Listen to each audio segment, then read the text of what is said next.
Now, nutritionally speaking, you have formulated a diet for your community that, of course, has made your people avoid many of the illnesses that folks in America are suffering from regularly.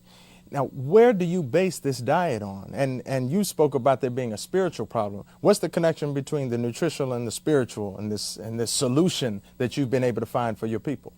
Well, again, we have had to go back to the book of Genesis, back to the book of Genesis, to the diet that was given by the Creator unto our people. And as I go back to share this with you, at the same time, I can verify the Genesis creative process. In the book of Genesis, we are reminded that we were all created from the dirt, from the soil, from the dust of the earth. If, in fact, we were created from the dirt of the earth, from the soil, then there has to be some kind of synergy, some way to verify if, in fact, that creative process actually came to be. Let us consider there are 112 minerals in the earth. For example, iron. You have iron in your body? Phosphorus, manganese, magnesium, boron, nickel, calcium. All of these minerals that are found in the earth are in fact found in our bodies. Right. And together with that, we must supply our bodies with these essential minerals, or either we will get sick and ultimately we will die. So that means that we cannot live without those minerals. The infinite wisdom of the Creator caused us to what? He knew that we could not consume these minerals as ores. I could not go out and hack a piece of iron out of the mountain and consume that, ingest it and digest it and metabolize it. But in his infinite wisdom, still knowing and following a perfect plan, he then caused plants to spring forth from the same earth from which we were created. And in those plants, we could find an ample supply of all of the minerals for our bodies. So the Creator then gave us a diet that we would have to consume from the same source from which we were created. It is for that reason that I'm a vegan. This is not just a movement or a fad. This is us going back to live in harmony with the will of the Creator, to move from the transient to the eternal. And I'm simply saying to our people that no animal consumption has anything to do with your beginnings, but it does have something to do with your endings. And we're simply saying that when you consume... I'm here to tell you some shit, you know what I'm saying? Not like the people that pee. The spiritual world is real. I cut fucking chickens and goats, nigga, and that's how I make the case. If you really want to know. Say it again.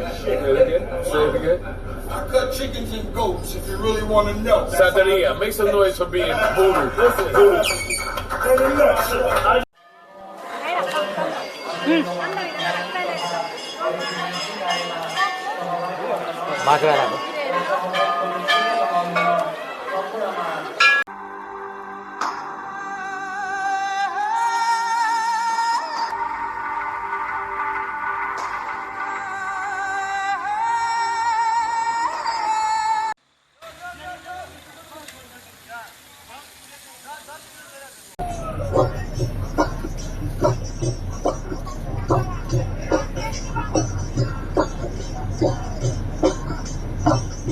I mean, she practices, you know, a lot of people in the industry practice sacrificing, you know what I mean? Santeria, Santeria, you know, you sacrifice animals and stuff, and, you know, you ask for stuff in return. I know a lot of rappers that do it. What? You ever sacrificed something? I've never done that, but I can't wait to get into that tax bracket. Religion. Witchcraft to people, put people make people lose their mind. I put witchcraft on people, make people get diseases out of nowhere. I put witchcraft on people, make people get leprosy. I put witchcraft on people, make people get cancer. I mean, I did witchcraft to people. I gave people miscarriages. I gave people abortions. I put people in hospital for surgeries that didn't even have to go surgeries. I did witchcraft so people can lose their minds.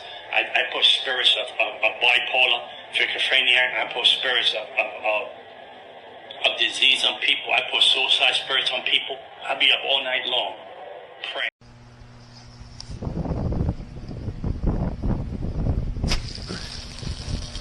Got him. Stay on it, though. Stay on it.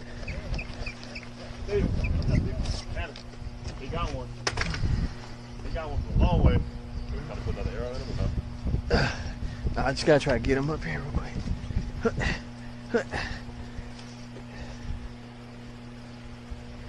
Right in the head. Right in the head? Yep. Damn it.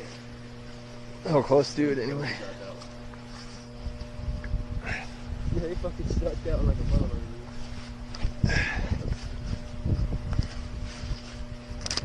Right in the gills, actually. Boom!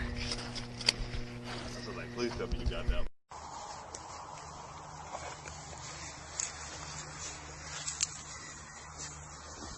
He's a very unhappy critter.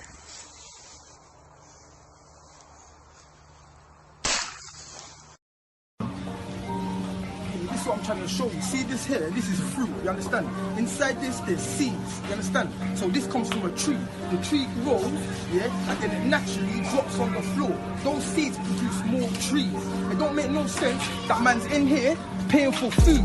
Then I start saying to you, how are we paying for food when it grows for free? You have to start asking yourself these questions because it don't make no sense. Every 5 seconds, a child dies from malnutrition. Every 5 seconds, a child dies from malnutrition. Every 5 seconds, a child dies from malnutrition. See this? This grows on a tree.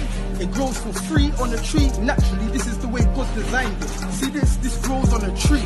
It grows for free on a tree. Naturally, this is the way God designed it. See this? This grows on a tree. It grows for free on a tree. Naturally, this is the way God designed it. You people need to start asking yourself proper questions. If you think that you're free and you think that you're living in a free society, you need to start really opening your mind, asking yourself different questions. Yeah, free will.